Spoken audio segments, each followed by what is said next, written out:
Good day. It's Althea from the Bible in 1 year. Today we spend time in Genesis 10.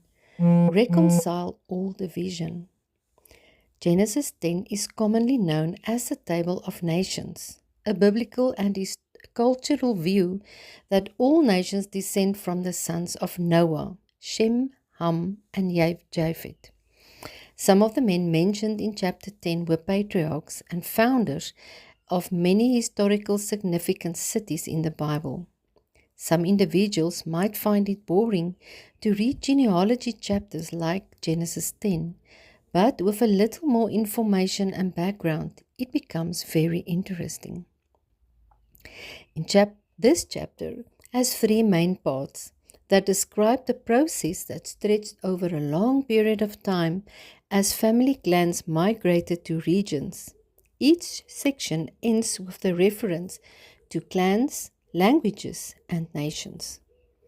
Different regions and cultures were affected by migrations and invasions. Conquering empires often forced their language and culture on the people they defeated. The Israelites spoke Hebrew until the Babylonian exile, after which they used Aramaic. Large parts of Daniel and Ezra were written in Aramaic. Later, after Alexander conquered Persia, the Jews also learned Greek, which became the language of the New Testament. From the start in Genesis 1, God blessed humanity and told them to multiply, fill the earth, and to rule over it. Sin and rebellion against God increased, and by Genesis 6, God regretted making mankind. Though he destroyed most of his creation in the flood, his plan for humanity remained to multiply and to fill the earth. In Genesis 10, God blessed them again to multiply, which they did. The descendants of Ham settled in North Africa and the eastern Mediterranean coast. Shem's descendants settled in Mesopotamia and Arabia, while Japheth's descendants settled in Europe and the greater area of Asia Minor. Genesis 10, verse 2 to 5 lists Japheth's descendants that spread to the coastal regions and islands of the Mediterranean Sea. They developed their own language. The Hebrew describes all countries which were accessible by sea as the Isles of the Gentiles in Isaiah 11 verse 11 and Jeremiah 25 verse 22. Genesis 10 verse 6 to 19 lists Ham's descendants.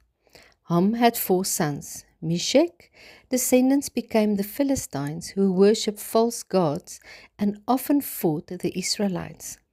Cush and Put became the regions south and west of Egypt. Cush's son Nimrod is linked to the city of Babylon, and Nineveh.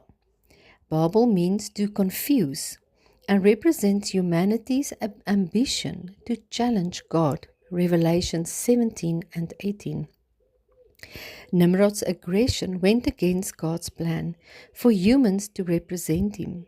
The people of Nineveh attacked Israel and Judah, but God sent Jonah to preach to them. Ham cursed his son Canaan to be a servant for exposing his father's nakedness in chapter 9. Canaan's descendants include the cities of Sodom and Gomorrah, which God destroyed for their wickedness in Genesis 19. Genesis 10 verse 20 to 31 lists Shem's descendants. The Israelites felt close to them because Abraham came from Shem's line. Many were Arabian tribes or kingdoms. Shem's great-grandson Ebner, Shem's second-born, is mentioned first, showing his importance as the father of the Hebrews. Ebner named one of his sons Peleg, meaning division, because in his lifetime God divided the nation by language at the Tower of Babel because they rebelled against God, refused to disperse and fill the earth in Genesis 11 verse 4. Peleg also appears in Jesus' genealogy in Luke 3, verse 23 to 38. From the beginning, Satan had worked against God, His word, and His plans, trying to separate people from Him. But God's plan has always been to have a close relationship with humanity. He sent Jesus to show His love, reconcile all division, save people from sin, and other eternal life. Jesus' mission was to be the ultimate sacrifice, defeat evil, teach about God's kingdom, and save all who believe in Him.